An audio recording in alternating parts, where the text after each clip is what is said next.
Warning, the following show features stunts performed either by professionals or under the supervision of professionals. Accordingly, the reality guys and producers must insist that none of these opinions be taken as facts. Now, please enjoy the show. Welcome back to the Reality Guys. I'm your host, Billy Blinks, joined as always by my co-host, Brian. Hello. And Waleed. Hey, guys. We are back to talk the new episode of The Bachelorette. This was week 7. This was hometowns. Remainder 1. Sorry, Avon, you got to wait till next week. This season's a mess. I'm ready to call it, guys. I've been really calm about this season. This season stinks. The season is bad. The idea was bad to have 2 of them. The guys are boring. Rachel and Gabby, they are just not that engaging. There were some nice moments with the families, but the best moment was the dad who hated everybody. Tino's dad. He hated the whole idea. He was like, I don't get it. You're just giving me Hallmark card love lines and you expected engagement. It's weird. It is weird. But you know why we don't usually care on certain seasons? Because it's entertaining and the people are funny and we like them. But it's just out. And what did they do today? They made Tyler set up the whole goddamn Wildwood Boardwalk for her, and she doesn't have the decency to go see his family. Kick rocks. That's dude. What pissed me off more than anything. Honestly, I couldn't stand that shit. I'm like, you brought him into hometowns. If you felt like this about him, like, don't give him a rose and send him to hometowns. Like, and not only that, poor guy. He was one of the few guys who came on the show. He knew exactly the girl that he wanted. He had no interest in Gabby whatsoever. Even before the show, I think he slid in Rachel's DMs before the show. Yeah, it's true. True story. Yeah. So, like, the poor guy really liked her a lot. And, like, he just didn't have the decency to meet his family. It's like, come on, at least meet his family before you do that shit to him. You got to give out roses later anyway, after the whole thing's done. Then send him home if you're not feeling it. But just be a decent human being. I think this is terrible.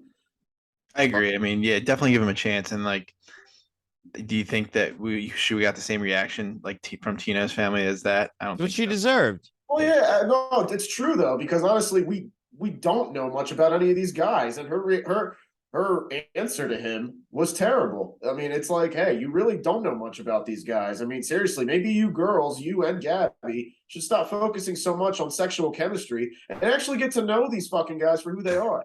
It really is annoying. I mean, seriously, like, I mean, I've been watching. I've seen several seasons. I haven't missed many. I haven't missed many seasons of The Bachelor dating back 20 years, but this is easily one of the worst seasons I think I could ever remember. It's just not interesting. They should never do 2 bachelors or bachelorettes ever. They won't. And it's been a big mess. It's lazy. It is 100%. Where's the rose ceremony, guys? Where's rose? They didn't even finish hometowns. They didn't finish. How did you not finish? There's 2 hours. Nothing happened. They just kicked Tyler off early on, and that was it. We should have known we were in trouble then. I knew we were in trouble weeks ago. We're trying to push on, but like even America knows, like no one even cares. Like the engagement, the seasons, like Clayton killed the Bachelor, and then these chicks are just helping to just pad the dirt. They're padding the dirt, and it's just I like this franchise. I mean, Paradise, thank God for Paradise. Thank God it's Paradise next, because if we had to go with another round of Bachelor or Bachelorette next, I think I might just blow the franchise up. But at least, like, thank God for Wells. Like, we have a little bit of a respite coming, I think. But, like, what is there even a men tell all for? There was no drama this season. Not at all. Not at all. I mean, seriously, from judging by the preview, the most interesting thing that happens is Meatball throwing meatball sauce on himself in front of the entire crowd. That doesn't seem like any. It seems like all the drama is like, going to be a little bit fabricated and make it seem like it's worse than it actually was. None of these guys hate each other or have any true angst towards each other based off of the shit that we saw this entire season. Yeah, I just don't. I mean, seriously, thank God for Paradise, like you said, because honestly, there are like no success. I don't remember the last success story that came from The Bachelor or The Bachelorette. I feel like since the last season of Bachelor in Paradise finished, we had Michelle Young's Bachelorette season. And Matt James and Rachel, and they weren't even together at the end of the season. They were broken up because of all like the racial controversy. But like they're the only ones that are together out of the last, I think, like 8 seasons. Yeah, but we had Michelle Young's season of The Bachelorette. We had Clayton. And Clayton seems to still be going the strongest. You've had Katie, you've had Tysha, you've had Claire, you've had Peter, you've had Colton, you've had Katie. I mean, it's a And mess. the only success story, shockingly, is Clayton right now at the Oh moment. God, yeah, Going strong. God, it's just It's like, I that's mean, oh my who God. knows? How what you the know next- your show's dead. Yeah, Just I said thank God. Like I said, Brian, you were away, but I said if it wasn't for Paradise being next, if it was Bachelor next, I would almost be uninterested. yeah. I But would from just the be last like, season, no. from the last season of Bachelor in Paradise, 3 couples are still together.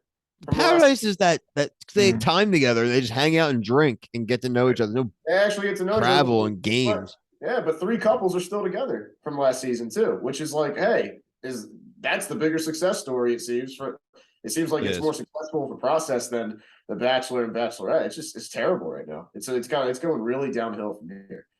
It needs a rework. It needs a really does. rework. It It just really needs the whole thing. And honestly, I don't blame people for not being as engaged on this season. I mean, we're sort of almost not as engaged, but look, we're still here. We're going to ride this season out. We are completionists. We are Bachelor historians. So we are going to keep this going.